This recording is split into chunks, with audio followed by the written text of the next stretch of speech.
Good morning, student. Today I am starting new chapter statistics. Statistics. What do you mean by statistics? The branch of mathematics which deals with the collection, classification, analysis, and interpretation of numerical data is called statistics. Okay. Now come to the classification of data. Raw data, array data. Raw data में तो कुछ नहीं होता, जैसे marks obtained by student of class 7th in mathematics, ये roll number है कहाँ तक, 20 तक, और रोल नंबर 1 का 85 मार्क्स, 2 का ये, 3 का ये, that is called raw data. And array data, when data are arranged either in ascending order or descending order, we call them array data. Frequency, the number of time a particular item or term occur in a collection of data is called the frequency of the item. जैसे इसमें है find the frequency of 2 and 9 in the data. जैसे ये data दिया गया है, इसमें 2 की फ्रीक्वेंसी क्या है, 2 की फ्रीक्वेंसी 2 कितनी बार आया है, 1 2 3 4, तो 2 की फ्रीक्वेंसी 4 हो गई. और 9 की फ्रीक्वेंसी क्या है, 9 कितनी बार आया है, 1 2, तो 9 की फ्रीक्वेंसी 2 हो गई. As 2 occur 4 times the frequency of 2 is 4, as 9 occurs twice is frequency 2. ये एग्जाम्पल देके समझा दिया गया. अब आया tally marks. To find the frequency of an item in a large collection of data, we mark a stroke across the entry and count the total number of strokes. Example, to find the frequency of 3 in the following collection. अब इस ये आपका data है, इसमें 3 कितनी बार है, 1 2 3 4, 3 4 बार आया है. तो collecting all the stroke we get, ऐसे 4 लाइन खींच देंगे, that is called tally marks.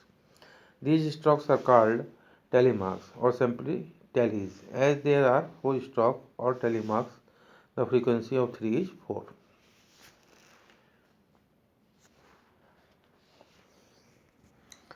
एक एग्जाम्पल और, मेक टेलीमार्क फॉर द फ्रीक्वेंसी 15. 15 की अगर फ्रीक्वेंसी दिखाना हो बाय दिस टेलीमार्क्स, तो हम कैसे दिखाएंगे, 1 2 3 4 और 5 को कट कर देते हैं, तो ये 5 हो गया. ऐसे 5 5 10 और 5 5 15. तो ये आपका रिप्रेजेंटेशन ऑफ फ्रीक्वेंसी 15 को रिप्रेजेंटेशन करने का तरीका है. अगर आपको फ्रीक्वेंसी 15 रिप्रेजेंट करनी है तो आप ऐसे रिप्रेजेंट करेंगे स्ट्रोक के रूप में, 1 2 3 4 और 5 लाइन को हम कट कर देते हैं, तो फिर ये 5 हो गया, ऐसे 5 ये 10 हो गया और ये 15 है. अब वाट फ्रीक्वेंसी डज, ये कितनी फ्रीक्वेंसी को डिनोट कर रहा है, 5 ये है, 5 ये 10 और 4 14, तो ये आपका 14 को डिनोट कर रहा है. ये समझाने के लिए आपको बताया जा रहा है. अब range of data, the difference between the largest observation and the smallest observation in a given data are called the range of the data. जैसे आपका डाटा गिवन है इतना, अब इसमें सबसे छोटा क्या है, इसमें सबसे छोटा नंबर है 14, और सबसे बड़ा क्या है, सबसे बड़ा है इसमें 27, तो इसमें 14 सबसे छोटा है और सबसे बड़ा 27 है. तो अगर आपको रेंज निकालना है तो बड़े में से छोटा का माइनस कर देंगे, तो 27 minus 14 is equal to 13. That is called 13 is called the range of data. इस डाटा का जो रेंज है वो क्या है, 13 है, बड़े में से छोटा माइनस कर दिया. To the exercise 1A, arrange the following data in ascending order descending order. ये बड़ा आसान है, इसको छोटे ऑर्डर में और बड़े ऑर्डर में लिखना है. अब जैसे असेंडिंग ऑर्डर में लिखना है, तो सबसे छोटा क्या है, 11 है, 11 है, 11 वन टाइम है, 11 वन टाइम लिखेंगे. 12 देखो यहाँ पे कितनी बार है, 12 12 दो बार है, तो हम 12 12 दो बार लिखेंगे. मतलब लिखना असेंडिंग ऑर्डर में, पर 12 जो नंबर जितनी बार है उतनी बार लिखना है, उसको छोड़ना नहीं है. ऐसे ही डिसेंडिंग ऑर्डर में.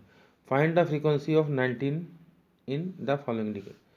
डाटा में 19 की फ्रीक्वेंसी क्या है, 19 कितनी बार है, 1 2 3 4 5, तो 19 की फ्रीक्वेंसी 5 हो गई. ऐसे इसमें 27 की निकालनी है. Find the difference between the frequency of 24 and 20 in the following data. Difference निकालना है फ्रीक्वेंसी किसका, 24 और 20 का. तो 24 कितनी बार है, 1 2 3 एंड 4, 24 4 बार है. एंड आपका 20 कितनी बार है, 1 2 3 बार है. तो उनका डिफरेंस निकालना, 4 में से 3 गया 1. ये आपका आंसर हो गया. What is the observation with the least frequency in the following data, किसकी सबसे कम फ्रीक्वेंसी है वो आपको निकाल लेना है। कौन सा नंबर सबसे कम बार आया वही आपको निकालना है। What is the observation with the largest frequency in the following data, सबसे ज़्यादा फ्रीक्वेंसी किसकी है वो बताना है आपको। क्वेश्चन नंबर 5 में make tally marks for the following frequency, जैसे 2 का है तो 2 लाइन, ऐसे 2 लाइन खींच देंगे। 7 का है तो 7 का खींचना है तो 7 की, जैसे 7 का करना है तो 7 के लिए 1 2 3 4, ये हो गया आपका 5 और 6 और 7, दैट इज़ कॉल्ड 7, ये 7 की फ्रीक्वेंसी है। ऐसे आप सबका निकाल लेंगे, 14 का, 16 का। ये फ्रीक्वेंसी जो स्टॉक दिए क्या नंबर रिप्रेजेंट कर रही है, 4 को कर रहा है, 5 को कर रहा है, ये 5 और 2 7 को रिप्रेजेंट कर रहा है, 5 5 10 और 3 13 को रिप्रेजेंट कर रहा है।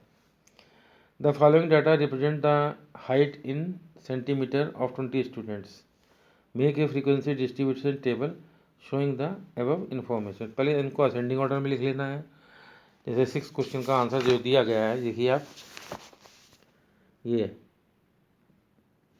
हाइट इन सेंटीमीटर लिख लिया असेंडिंग ऑर्डर में, सबसे छोटा उससे बड़ा, उससे बड़ा, उससे बड़ा, इस तरह से आप लिख लेंगे इसको।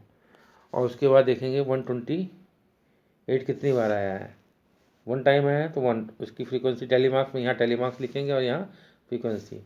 1 बार आया है 1, फिर ये आपका 129 4 बार आया है तो 4 लाइन, और उसके बाद इनको काउंट करके यानी कि 4 यहाँ लिख देंगे। उसके बाद है 130 कितनी बार आया है, 2 बार आया है तो फिर यहाँ 2 लिख देंगे। यहाँ टैली मार्क्स लगाना है और यहाँ उनकी फ्रीक्वेंसी लिखनी है, दैट्स ऑल, और कुछ नहीं करना है। क्वेश्चन नंबर 7 में क्या कह रहा है, make the monthly pocket money of 10 friend are given below, इसमें भी आपको वैसे ही करना है, सेम वैसे ही करना है जैसे ही करना है। The age in year 30 student particular chair class are given below, make a suitable frequency table, इसमें भी बिल्कुल वैसे ही करना है। क्वेश्चन नंबर 7 और क्वेश्चन नंबर 8 में भी आपको वैसे ही करना है। क्वेश्चन नंबर 7 का ये है और क्वेश्चन नंबर 8 का ये है। इस तरह से आपको चार्ट बना के, ये टैली मार्क्स हैं और ये फ्रीक्वेंसीज हैं। Question number 9, the following frequency distribution table given at the mark scored by 60 student, ये आपका एक चार्ट दिया गया है, इसके अकॉर्डिंग आपको आंसर देने हैं। जैसे पहला है what are the highest mark, सबसे हाईएस्ट मार्क क्या है, what are the lowest mark, तो हाईएस्ट मार्क क्या है, हाईएस्ट मार्क है 95, लोएस्ट मार्क क्या है 45, हाईएस्ट मार्क 95, लोएस्ट मार्क 45। उसके बाद थर्ड क्वेश्चन में पूछा है if the pass marks are 50 how many have failed, अगर 50 मार्क्स पास हैं तो कितने बच्चे फेल हैं, ये आप निकाल लेंगे। जैसे ये है 50 मार्क्स पास हैं तो 45 मार्क्स हैं तो 2 बच्चे फेल हैं, बाकी सब पास हैं। ऐसे इसमें पूछा है हाउ मैनी हैव सिक्योर्ड 80 और मोर, 80 या 80 से ज़्यादा कितने बच्चों ने पाया, वो आप निकाल लेंगे। How many have secured less than 75 marks, 75 marks से कितने कम बच्चों ने पाए हैं वो निकाल लेंगे आप। क्वेश्चन नंबर जैसे 80, हाउ मैनी सिक्योर्ड 80 और मोर, 80 से ज़्यादा, तो 80 से ज़्यादा 80 यहाँ से स्टार्ट है, 70 यहाँ 77 तक है, तो कितने बच्चों ने 80 या 80 से ज़्यादा मार्क्स प्राप्त किए हैं, 17 12 और 10, इनको ऐड करेंगे तो आएगा 39। तो 39 बच्चे ऐसे हैं जिनके 80 से ज़्यादा मार्क्स हैं। क्वेश्चन नंबर 10 में find the range of the data, तो सबसे छोटा जो है नंबर वो और सबसे बड़ा नंबर वो, उन दोनों को माइनस कर देंगे, that is called the range of the data. If the largest and the smallest weight in a set of observation are इतने एंड इतने, find the range of the observation, तो बड़े में से छोटा माइनस कर देंगे, that is called range of observation. In this way I complete first exercise of exercise 1A. In next video I start second exercise 1B after 1 or 2 days. Okay, thank you very much.